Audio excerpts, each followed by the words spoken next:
to another episode of the Crypto Classroom. It's your boy, JT Knows Things, and my co host, Steve Wolterman. This podcast is for you. We are hedge fund managers. We own and operate a fund out of Cincinnati, Ohio called Bleeding Edge Capital. We raise money and deploy it into the crypto space. And we made this podcast to teach you the fundamentals that have made us successful in this space.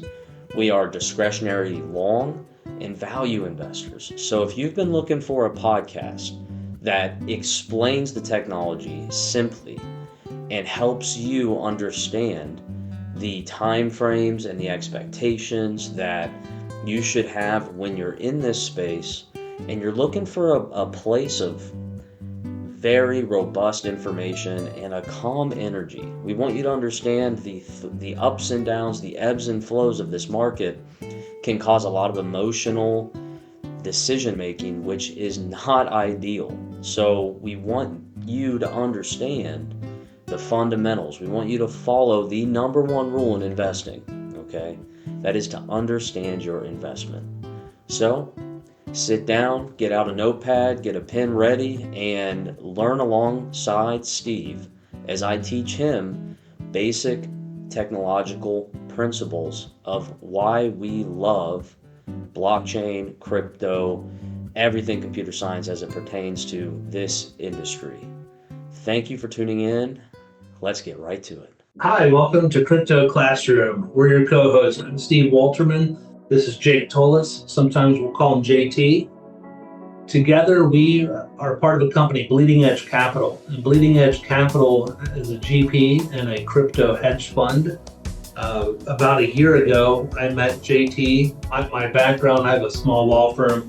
I'm an attorney, practicing mostly business tax and real estate, but I met JT, became fascinated with crypto, convinced him to put together a fund, and we've done such, and on our way now. With regard to that fund, I'm responsible for legal and operations, but JT is the head of all strategy, makes all the investment decisions. And this podcast is not about the fund, but is rather educational. And I know a lot of people that I talk to, I feel like are me, who want exposure to crypto, want to learn about it, but where do you start if you don't have the software expertise background or a technical background? So over the last year, just everything I've learned from JT, we're going to try to recreate some of these podcasts and be able to ask questions and have him educate us. I think a lot of people, as I said, like me, will find a lot of value in this.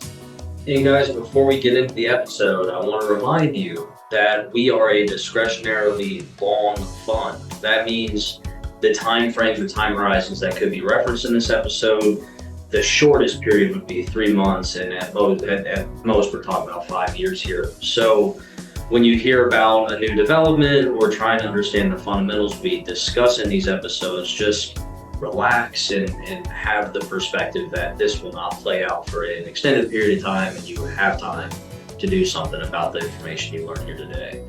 And speaking of that information, some awesome disclosures. We are not financial advisors. Nothing in this episode or any other episode you may hear from Bleeding Edge Capital could be construed as financial advice, life advice, or any other form of advice. We are simply here for educational purposes.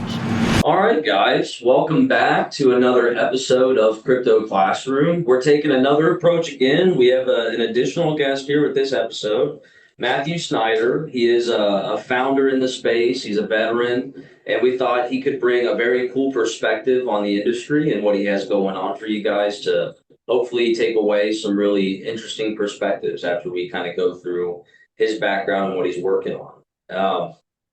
So with all further ado, Matthew Snider, feel free to let everyone know who you are and how you found crypto. Yeah, thanks for coming on. Thanks. Yeah, thanks so much for having me. It's great to connect with you both and just really appreciate what you're doing for the community and helping educate folks in the space. My name's Matthew Snider. I'm the founder and president of Block 3 Strategy Group.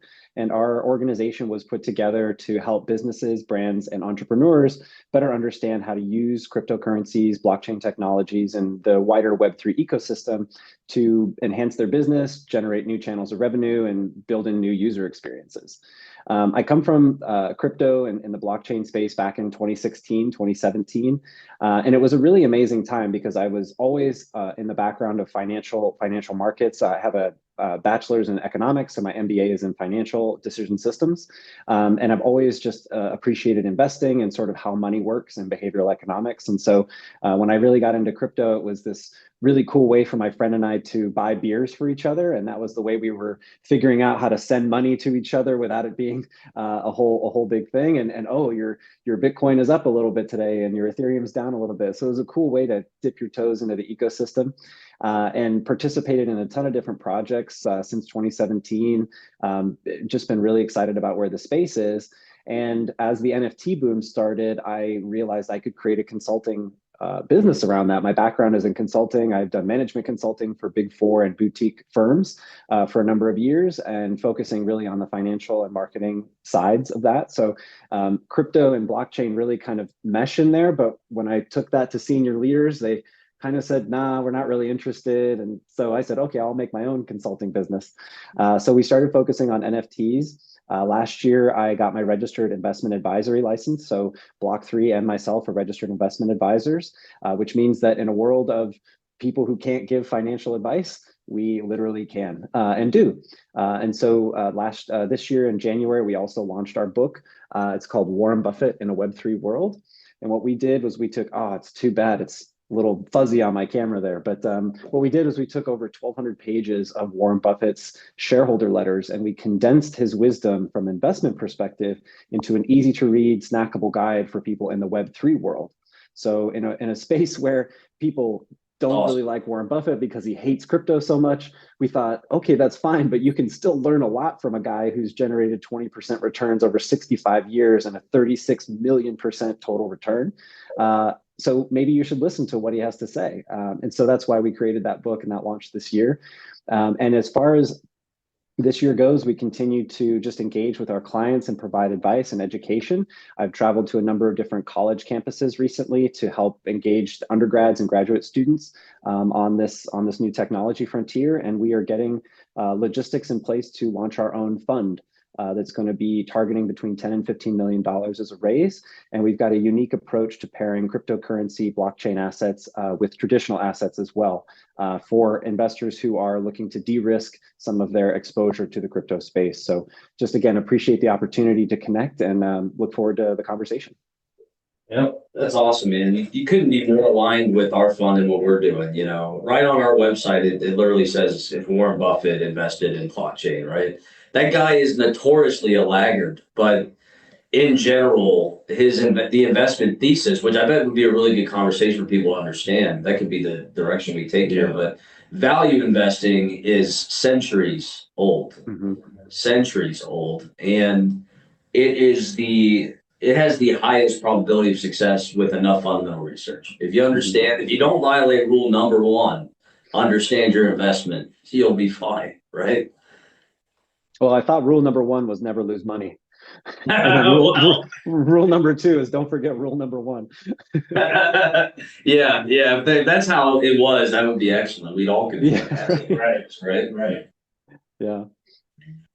No, that's really cool. So I guess what made you want to take that approach with your fund? Why choose value investing instead of there might be some listeners that are really interested into the more degenerate things that happen in our industry, quick money, big returns. Sure. Why focus on, maybe you might have hinted at real world assets. I don't really know. We can get into that, but why focus on these kind of like large, slow moving assets?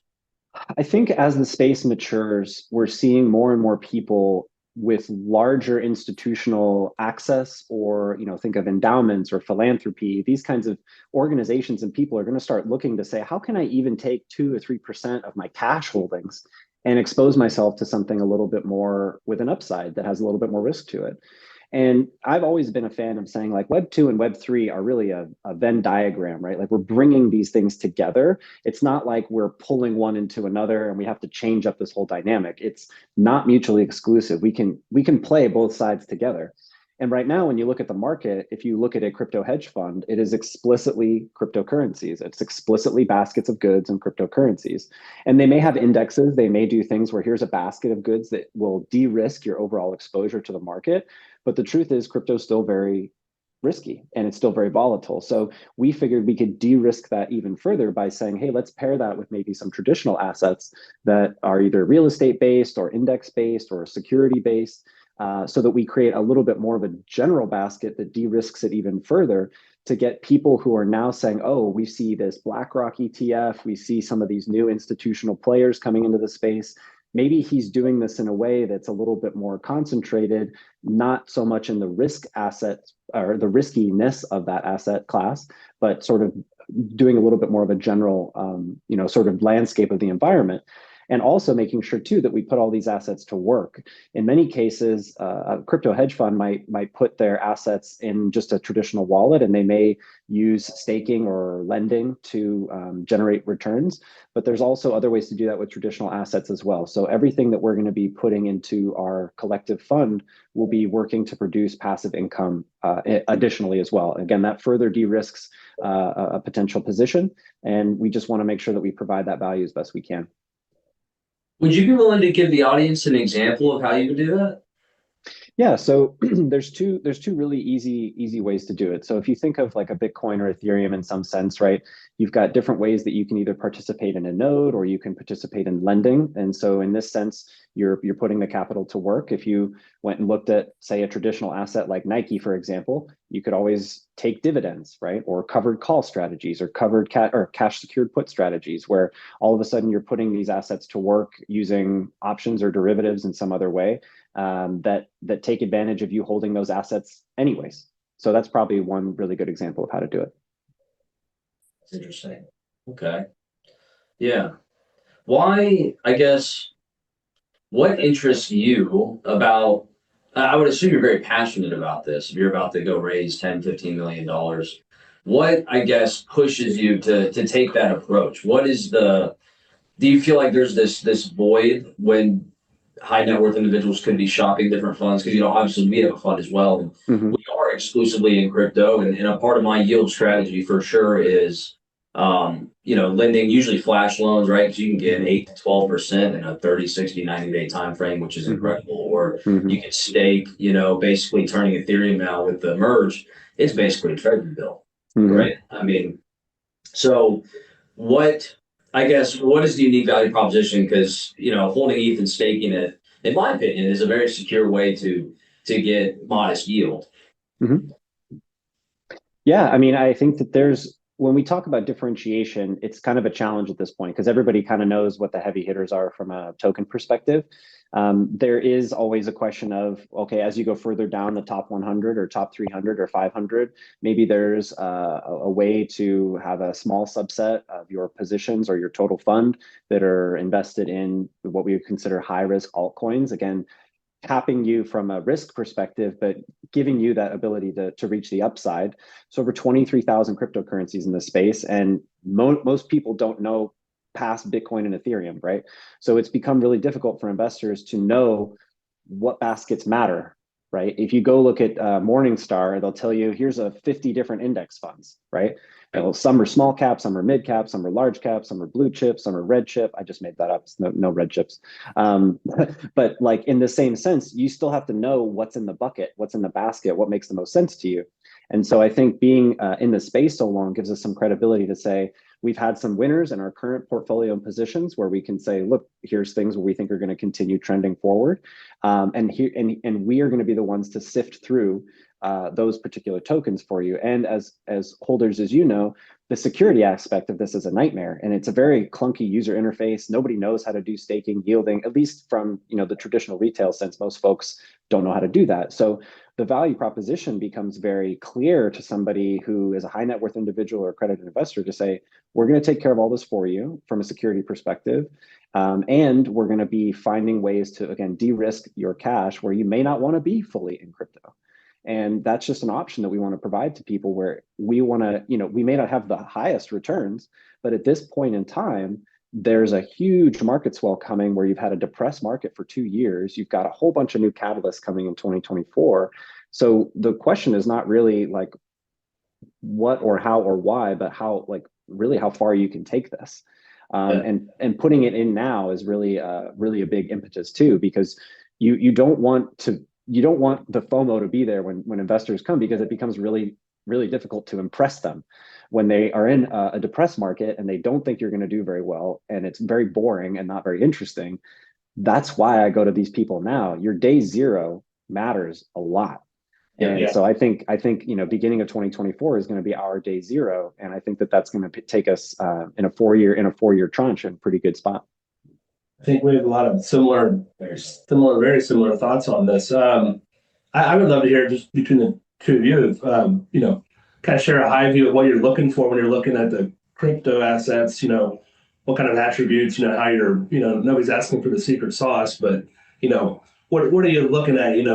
As you go through hundreds and hundreds of projects and assets out there. You take it first, yeah. The first thing for me is really the staying power, right? There was a ton of tokens that came out in 2017, 2018 that we all thought were going to go to the moon and never really went anywhere. But there's a few that are still around that are doing really, really well and have really promising use cases. VeChain or Chainlink are two really good examples, right? You have completely overhauled logistical behemoth in the space. RFID chips, we're making the supply chain more efficient with VeChain. They have passive income as well, so that's a pretty good one. You have Chainlink, which is going to be an interoperable oracle for all of these different blockchains that don't talk to each other yet. So you look at two examples like that and you think, okay, these have been around for a long time. They've had their ups and downs. Okay, fine. Management's still good. Company's still good. Token's still good. The economics of the token, those tokenomic discussions that we have, is it infinite supply? Is it capped supply?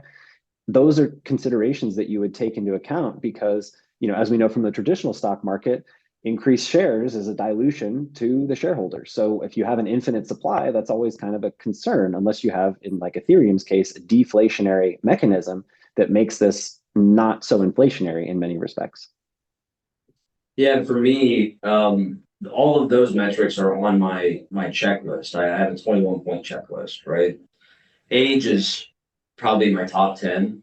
Mm-hmm. But one of my first few checks is certainly the technical documentation. Mm-hmm. Mm-hmm. I personally spend time in the white paper or the GitHub or the Discord, and I try to deeply understand the architecture and the design of the product, because all of these things are just software. That's all it is. That's my expertise. And I know a lot about other assets, and I want to know how they interrelate.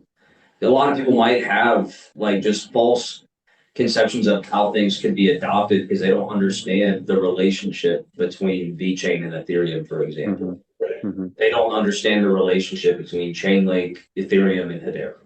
Right. Right? So you might be backing a horse that has a 0% chance of capturing value in a mass market adoption. So I make sure that on a technical level, everything is feasible. Because that really is there's a feasibility analysis for me. Mm-hmm. And then after I understand the technology sound enough to where I'm like, this is a unique value proposition because no other network offers these specific things.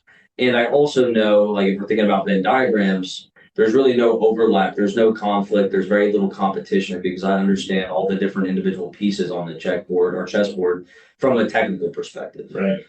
And then after that, I analyze age, I analyze tokenomics. Price, honestly, is maybe 5% of my decision. Mm-hmm. If I have, because I'm a fundamentalist, I'm a value investor, if I understand everything intimately, and and there's also I'm with a little excerpt, and this is, classroom guys, a little notepad, Lindy's Law.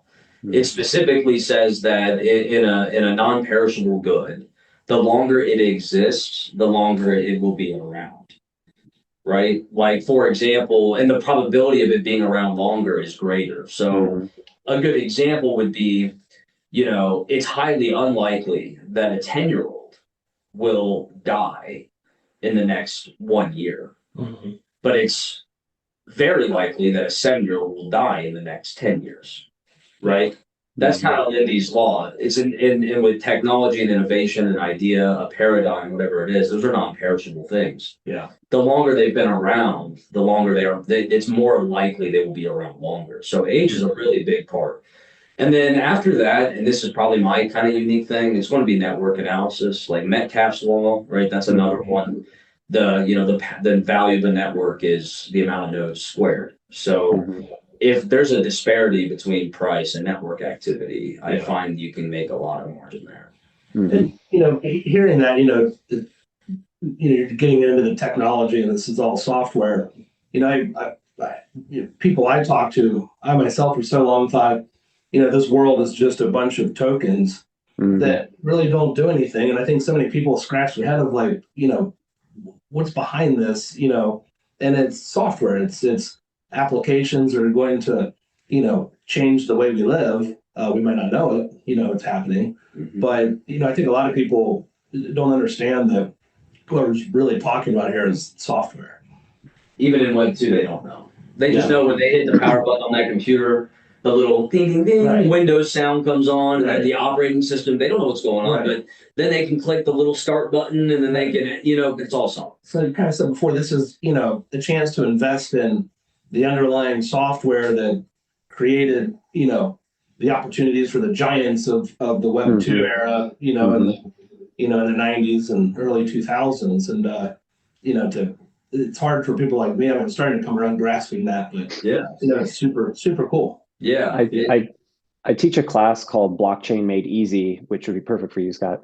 But one of the things that we speak to is that cryptocurrencies are really just the fuel that make blockchains run, and that specific blockchain run in a specific way. So the only fuel that we used with operating systems was electricity and at some point broadband, right? And so right now, Verizon, Comcast, all these people control that oil, that fuel that powers their ecosystem. And now you've got these software platforms out there like a Bitcoin or like Ethereum, and these layer twos out there that even, kind of have a secondary nature to that platform. And they're really the powerhouse of how this works. And it's not owned in many cases by a particular individual. It's owned by that node and that network. And that's where, the value of the network really comes into play, and it helps that staying power. So as long as people continue to use them, they'll have value. And then we get to the point of only a few people right now use this ecosystem. 10, 15% of the world maybe uses this ecosystem. So when we get to broader adoption and we kind of get past that chasm of real adoption in the space, that's when the most amount of money can be made. That's when we can start putting a whole bunch of new businesses to work, a whole bunch of new strategies and revenue generating opportunities for legacy businesses as well as new businesses into the ecosystem. Yeah. So I'm curious, you've got traditional investments, that you're kind of using. Is there any kind of strategy you have to, what you like to pair with, or can you explain a little bit, what kind of traditional investments you're putting in there? Yeah, so what we did was kind of break it down by an industry, right? So we said, here's a number of industries that we think are going to be disrupted or that are already in a disruptive phase as a result of blockchains and cryptocurrencies. And we look at the use cases of what companies are using today. Nike is a great example. They bought Artifact for 180 or a couple hundred, like $1 million or something like that. I can't remember exactly what they paid for them, but that partnership with a phygital company, one that helps make physical products as well as digital products, a whole new line of revenue for Nike. In 2 years, $185 million in revenue. Just because people are really excited about being able to put digital shoes on their digital avatar in a digital metaverse, but they can also buy and wear the physical shoes, right? So you look at a company like that, or Adidas, or these clothing companies as one example, right? Gucci, like they are now figuring out that there's a way to deliver new user experiences that if you kind of say, okay, as a sort of status quo, that stock may be valued in a certain way, but what traditional investors aren't looking at is that they're starting to tread into this new ecosystem sooner than some of their competitors that will then sort of say, oh, okay, Now they have much more access to this. They're not necessarily the first advantage movers here, but they're like the first adopters of this technology. And as a result of that, they're going to get the flywheel effect and the network effect of growing those revenue streams before a lot of other people. So while Nike may have, 10% of Nike is Jordan. I worked out at Nike for 3.5 years as a consultant, so it's also kind of bias of my own. But the Jordan aspect is 10% of their company. Nike shoes are something like 40-50% of their company, and apparel's some 30%. But now you're going to see that digital stuff start to grow more and more and more, and all of a sudden this balance sheet's going to get bigger, and they'll only have control of physical, but they'll have control of both physical and digital spaces. And so being able to do things like that, or if you think of Visa, for example, is another great one. Visa is working to do banking in Africa. There's 2.5 billion people on this planet that don't have a bank account. And I'm sure Visa would love to be the first one that could help them get that bank account. And so the fact that some of these remittance coins like Ripple, for example, might be able to help settlement times and processes and make these all a lot faster, you're going to see companies like Visa saying like, well, actually, we're a technology company now.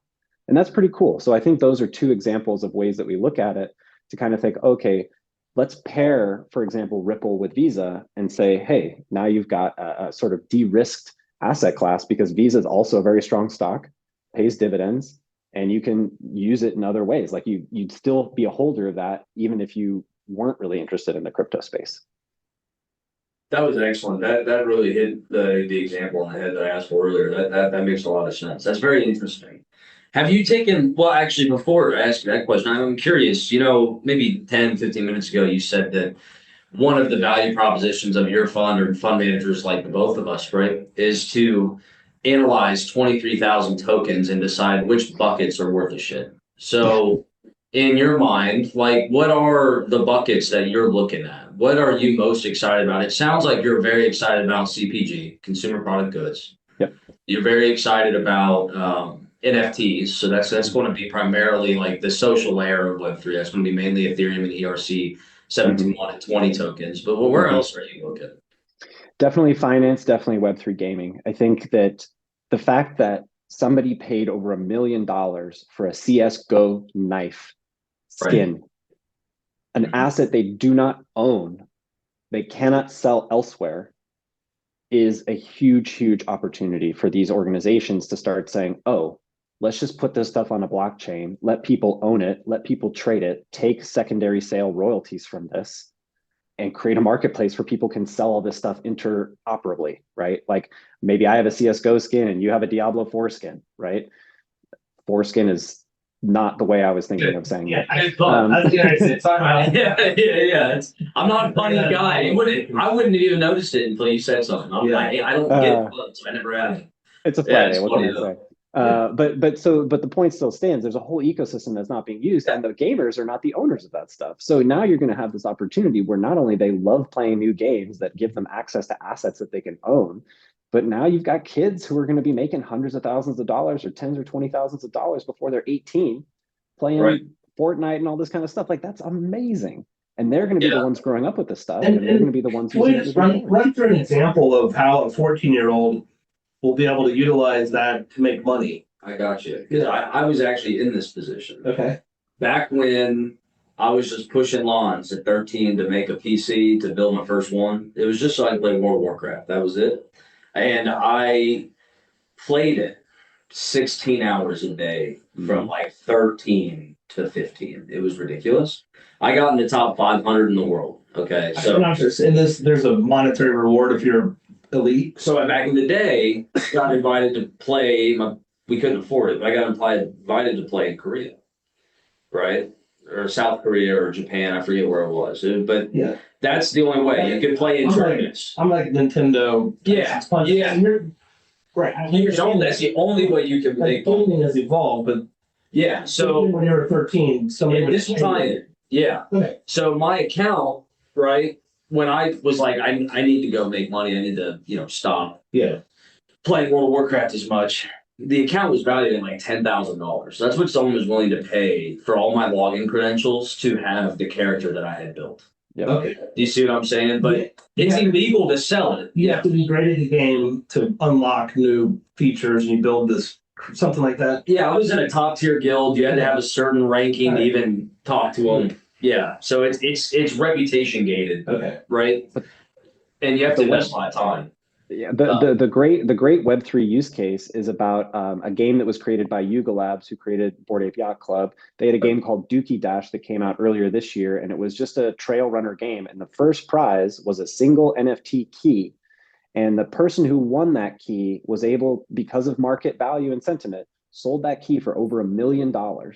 And he was a professional video gamer, and he made more money playing this stupid trash game, literally Dookie Dash in the sewers, than he did in 5 years of professional gaming as a player. And to his point too, my buddy in high school played Diablo 2 so much that he bought a G35 Infinity G35 coupe as a 16-year-old car.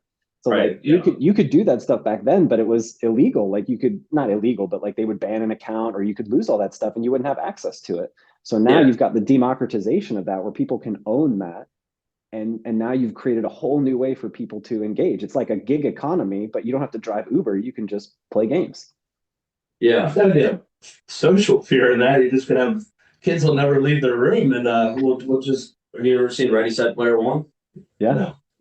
No, well, they That's your homework. That's crypto classroom Yeah. homework for the Yeah. weekend. Whether you like it or not, watching it. I know where we're headed. Yeah, exactly. That's what it looks Yeah. like. Yeah. Yeah. It is kind of sad. I mean, even the World Economic Forum, taking a step back. I mean, they're very public about the future is Yeah. you will own nothing and be happy. Mm-hmm. That's what that looks like. At first, when this infrastructure is built out, it's going to feel better than reality, right? And then you're going to work in there. That's the next step. That's what Facebook is working on. Meta. They want to be able to. They're basically like the commercial real estate for the metaverse, right? So you're going to put that on. You're going to log into Meta, and you're going to actually virtually work. You're going to attend meetings virtually. That's what you're going to be doing. Saying Not too much different than this either. Like this is kind of the it's- first instance of that, right? Like I can have a conversation with y'all because of Zoom, because of the pandemic. Like nobody really thought to do these things before we had to have a virtual setting as a requirement. Correct. And it's just a far more interactive experience in general. Imagine this, like let's say I worked at your law firm. I close a $2 million settlement and I'm balling. Let's say I make $100K. I go buy an awesome Porsche. But when I buy that Porsche out, it's a Cayman S. I want my avatar to pull up to work with that car. Yeah. Right? Why wouldn't I? I never see any of you, right? We're all in Meta. I never see you in person. I may never meet Matt. But I want Matt to know that I just bought this dope car. Right. So when I buy that car, I get an NFT with it. My little avatar can pull up in Meta, because of the wallet interface. And it's Ferrari, 4 years away from that, but the deep social need of validation that humans have is going to transcend to wherever we're at. Even now in social media, people flex on Instagram and we're always showing stuff off. We're getting stuck in that comparison paradigm. It's just the natural order of humanity. Yeah. And Ferrari Ferrari just said, hey, you can buy in crypto now. So you could buy a Ferrari in crypto. Taylor Swift's tickets are going to be on crypto. Like all these kinds of things. NFTs, right? Yeah. It's coming. Their use case is that valuable. Yeah. We're aligned there too. We have a lot of assets that we're looking at in gaming. It's similar to what you described. We're in terms of de-risking, we're far more into the larger market caps, top 10, top 20 to de-risk, right? And that's part of the strategy. And then I have different buckets that I feel are very speculative, but I find the largest caps in those buckets, and then I will try to hedge those modest returns with 1 to 2. 1 to 2 that can seriously pop off. And we've gotten lucky with one of them. We had an AI. AI is one of the buckets. I don't know if you're looking at any AI Web3 crossovers, but I particularly like Singularity. I don't know if you yeah. The fact that the fact that I know AI developers in real life, right? They're my friends, and they love building with it. If they can build a tool and then they can put it on the Singularity marketplace as an NFT, and you can literally mint whatever they built, and they get a fee for every time you use their program they built with AI, right? So it's like it's creating an entire new business model for the really innovative people that are building useful things.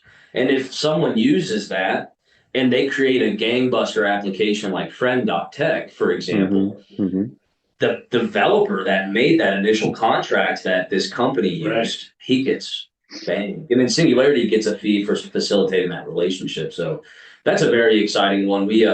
Maybe we could do another episode where we talk about specific assets without giving away too much secret sauce. But I think it can be really helpful for people just to do more research on them. Okay, so you got gaming. Have you looked at the infrastructure, maybe like the inner workings at all? I know you mentioned Chainlink being interoperable. I think the CCIP release is incredible. I'm assuming that's what you were referring to. Yeah, and just the fact that they've been around again for a long time, I think there's a huge use case and need for it, especially because people just complain about the interoperability, or the lack thereof between these different tokens. And Scott, I'm sure you know, like they just don't speak to each other very well, right? So how do organizations and companies and projects use a token or use a capability where we can kind of get that all together? I think, that space is good. It's kind of an obvious thing, but layer two, these things like Polygon and some of these other layer two solutions are going to be really, really helpful. But again, I have a hard time with the platform pieces because it's not really a winner take all. It's kind of a winner take some. And then you have to kind of just like pick your teams. And it's kind of tough to evaluate what's really going to have the most staying power. So it's always an interesting discussion and use case, but I definitely think there's going to be a lot of those popping up that are going to be really, really important, just to help make these transitions faster and faster and faster. I think of it a lot like the dial-up broadband days where, first you had to plug the thing in, and then before like a little bit of time, you didn't have to plug it in anymore. It still made the noise, but then you didn't have to plug in anything and it was Wi-Fi. And these are these kind of different layers of technology that we're seeing that'll still ride on the TCP/IP internet backbone, but won't necessarily require the archaic technology. Right. Yeah.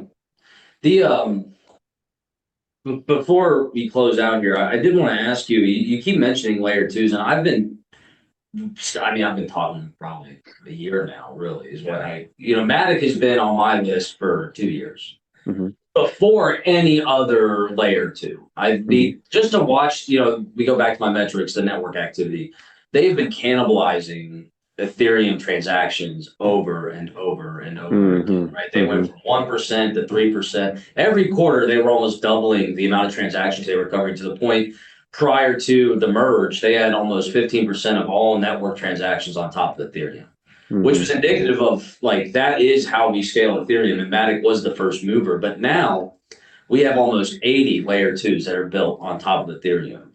Now that's great for Ether, the asset. It really is complementary because Ether is getting stronger, more secure, more decentralized. Like everything is better for Ether.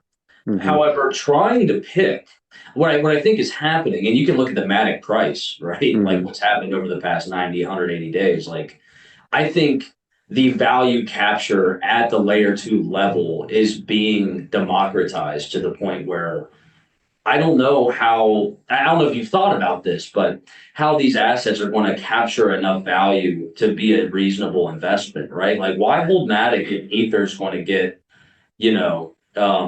an aggregate larger amount of fees from storage, right? So because if there's 10 million transactions happening across 80 layer twos every hour, Matic might only get 500,000.